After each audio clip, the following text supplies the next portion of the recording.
Beyond the veil of our recorded history, a narrative persists, one filled with the Creator's angels, terrifying giant creatures, and deeds of forgotten heroes. Although these deeds are mysterious and wonderful, a closer look reveals the detailed ups and downs of human history that have been hidden from many. We speak of an ancient, apocalyptic religious book, the Book of Enoch. This text was written by Enoch himself, the great-grandfather of the famed Noah. The book contains astounding, world-altering visions about the true origin of evil, the rebellion of the fallen angels, the creation of the Nephilim or giant creatures, the coming of the great flood, the prophecy of the Messiah, and the final judgment of the end times. However, because this ancient text contains information so shocking, so challenging to established doctrines, it has been systematically excluded from the Bible and hidden from public view for millennia. What is the real reason this incredible book was excluded from the Bible? And what secrets does it hold that were deemed too dangerous for humanity to know? We have delved into the Book of Enoch, which contains the shocking secrets of our history, and have brought you the details. Stay with us. If you are new to our channel, don't forget to like, subscribe, and share this video.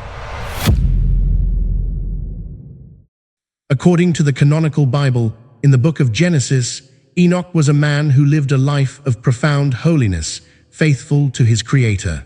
He is listed in the genealogy as the seventh generation from Adam, the great-great-grandson of the first man, and the great-grandfather of Noah, the man who would survive the flood. Moreover, he was the father of Methuselah, the man who is unrivaled in the sheer length of his life in all of human history.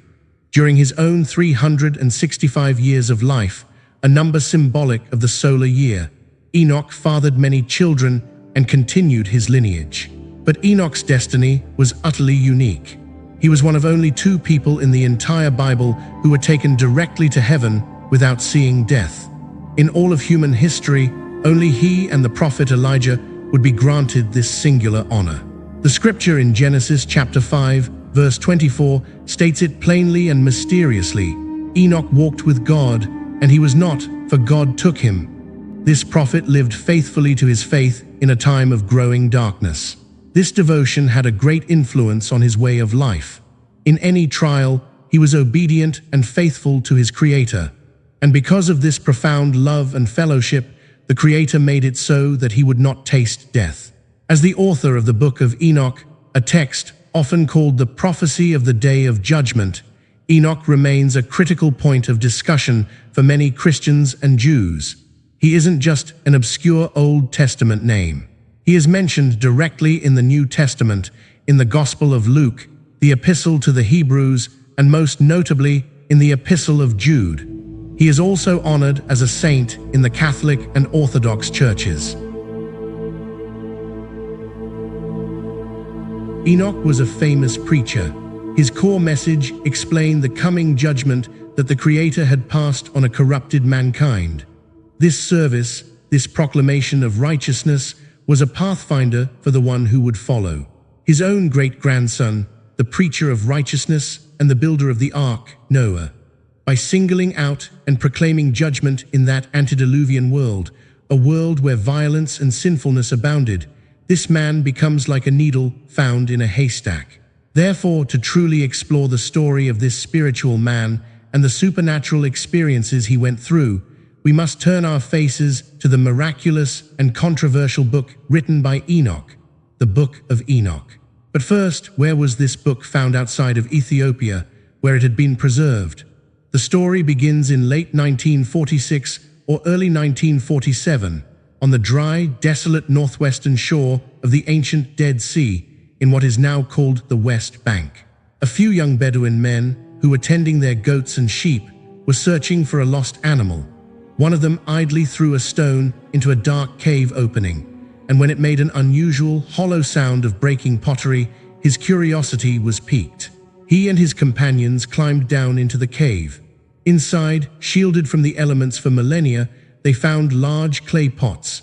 Inside 7 of them were scrolls carefully wrapped in linen, written on brittle leather and papyrus.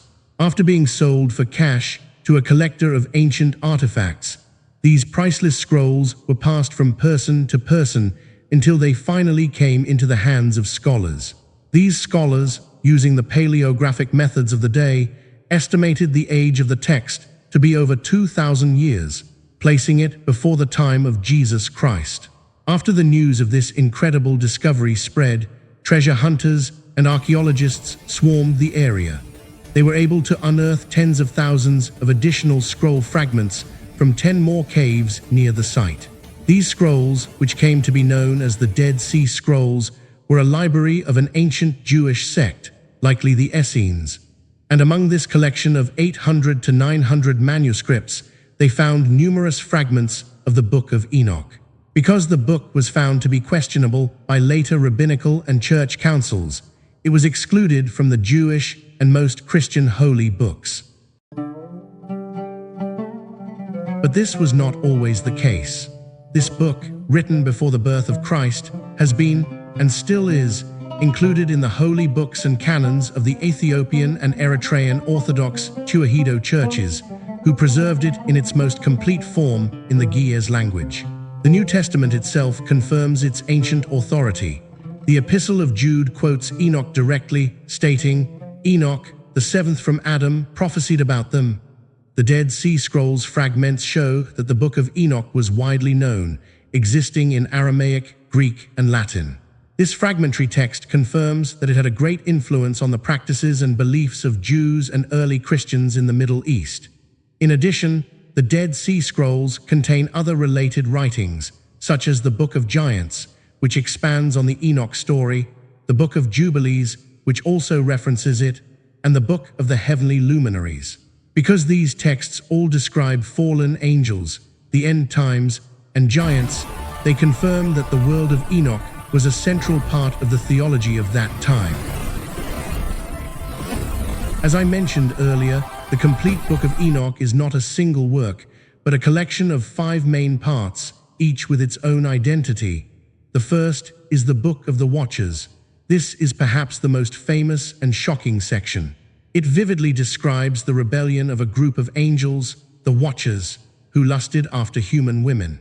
It details their descent to earth, their binding oaths, and their forbidden union with these women, which created a monstrous offspring, the giant creatures known as the Nephilim. The judgment passed on these fallen angels and their giant children is described in chilling detail. The second is the Book of Parables. This section is profoundly messianic.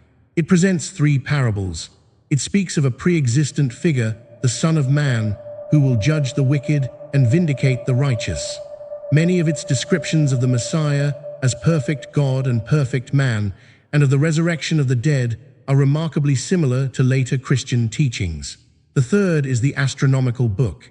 Here, the text shifts to cosmology. It details the secrets of the heavens and what it looks like.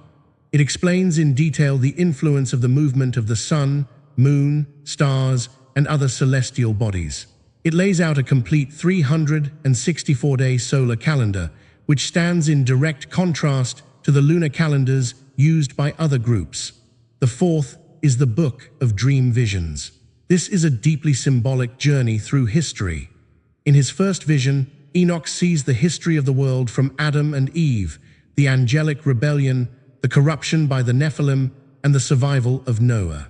In his second dream, he sees the history of Israel from the Exodus to the final judgment, the rise and fall of kings, the return of Jesus Christ, and the establishment of a new heaven and a new earth. Finally, the fifth book is the Epistle of Enoch. This section acts as a summation, a collection of wisdom, warnings, and advice for his followers and his children. It draws heavily on the earlier works, and even references lost texts like the Book of Noah, warning of the rise of the Antichrist and the resurrection of the dead. The manuscript of Enoch begins with a stark warning to mankind and to the fallen angels who made the earth a shadow of the past and a center of evil. The book was actively removed from the Jewish and most Christian canons in the early centuries of the new millennium. Why? The reason given is that it contains secrets and theological concepts that later religious centers found deeply problematic. It wasn't just the stories, it was the implications. The book's detailed angelology. its focus on the origin of sin coming from angels rather than solely from Adam, and its vivid descriptions of heavenly secrets were seen as dangerous. The text reveals in shocking detail the specific sins the angels committed, not just their fornication with earthly women, but their revealing to their offspring and to mankind various forbidden arts. They taught humanity forbidden arts. They revealed the secrets of metallurgy, not for tools, but for weaponry, the creation of swords, knives, and shields, introducing organized warfare. They taught cosmetics and adornment, which the book links to seduction and vanity. They instructed mankind in heavenly science or astrology, the reading of the stars for divination, not astronomy. And they revealed the arts of sorcery, the cutting of roots, and the binding of spells. By distorting the natural process of creation, they introduced unchecked sin and death to the world. One of the main reasons for the book's banning was that it contained such detailed and amazing stories about the Nephilim and their fathers, the angels. What did they do to deserve the wrath of God, and who were they? The Watchers and the Nephilim, the Creator gave the order for the host of angels called the Watchers or Observers to protect the earth and its inhabitants. These angels are also known in Hebrew as the sons of God. They were heavenly beings, members of the divine council. But some of these watchers, led by one named Samiaza, abandoned their responsibilities. They fell in love with human women, came down to earth, and had children with them. These giant creatures born from this unholy union are known as the Nephilim. The word Nephilim is often translated as giants, but it can also mean the fallen ones. These creatures did not have a normal human form or character. They were a source of magical knowledge, evil, and unending violence.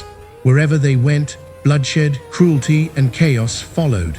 The book emphasizes that the angels and their children were the primary source of evil and the direct cause of the great flood.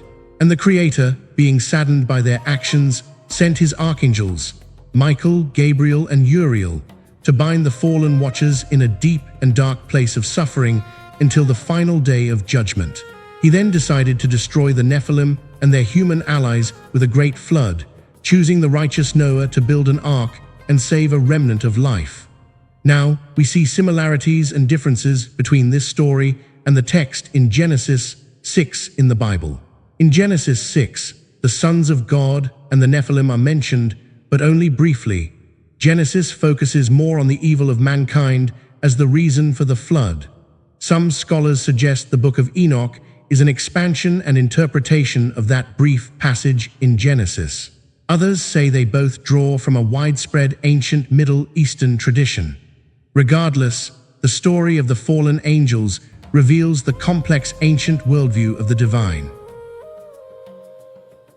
Another amazing and mysterious thing we find in the Book of Enoch is the story of Enoch's journey. Why was he chosen? The Creator chose him for a unique mission, to travel to the heavens and see the full scope of reality, and to be a witness to both the fallen angels and the righteous. After he was taken by God, the Book of Enoch explains his situation in detail. He was allowed to see the angelic rebellion and the creation of the Nephilim.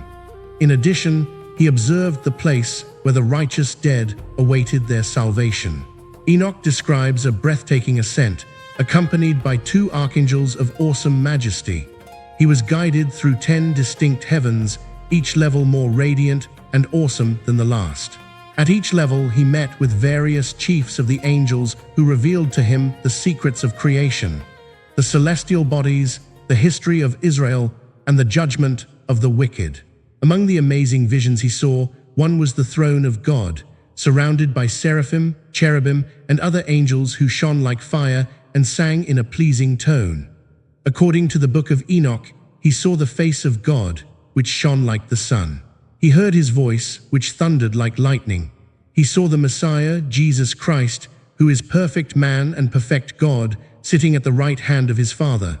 It was told to Enoch that this is the one who will pass judgment on the living and the dead.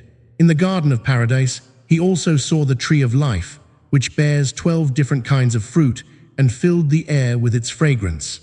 This tree is heavily guarded so that only the righteous may eat of it and be worthy of eternal life. He also observed the deep and dark place of suffering where the fallen angels were imprisoned. This place was filled with fire and smoke. This abyss also contained the 7 chiefs who were the leaders of the Watchers. This place of the dead, Sheol, was divided into 4 parts.